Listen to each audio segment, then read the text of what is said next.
An investigative report on the federal government's Indian boarding school system was released Wednesday, May 11th. It identifies 408 Indian boarding schools throughout the country, including 9 such schools here in Oregon. One of them stands behind me now, that is Chemawa Indian School, which opened its doors in 1885, and they remain open to this day.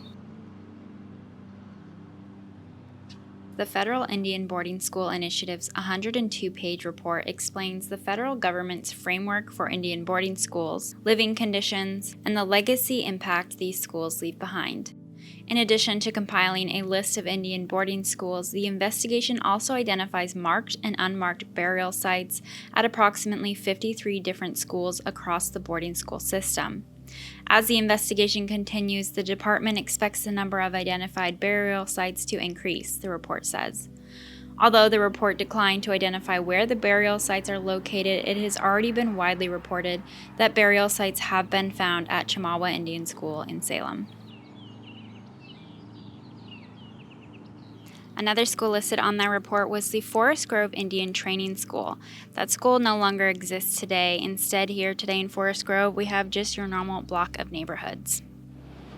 Forest Grove Indian School was only open for 5 years, from 1880 until 1885, before relocating to Salem and becoming the previously mentioned Chemawa Indian Training School. Pacific University's magazine published a story featuring archives and special collections librarian Ava Gugamos. There's a famous set of photographs that were taken at the school, a kind of before and after set. One taken of a group of Spokane children before they had been admitted to the school, still wearing their clothes from home, and one showing the same group of Spokane children after they had been at the school for several months. The context behind this was that the superintendent at the time was trying to create a set of photographs that he could use for fundraising purposes.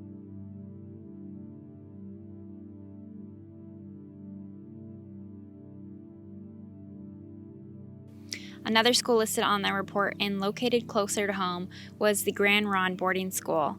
It opened its doors in 1862, the same year as St. Michael's Catholic Church did here in Ronde.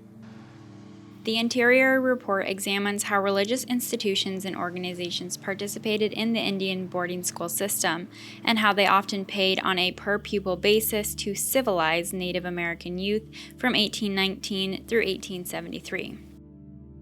Tribal member David G. Lewis has a PhD in anthropology and published a report in the Journal of Critical Indigenous Anthropology about the schools found on the Ronde Reservation. In his report, he cites this school was likely located near St. Michael's Church. The Ronde boarding school closed in 1908. You can read more about this report at smokesignals.org. We will also link the Federal Indian Boarding School Initiative investigative report and other resources in the description of this video.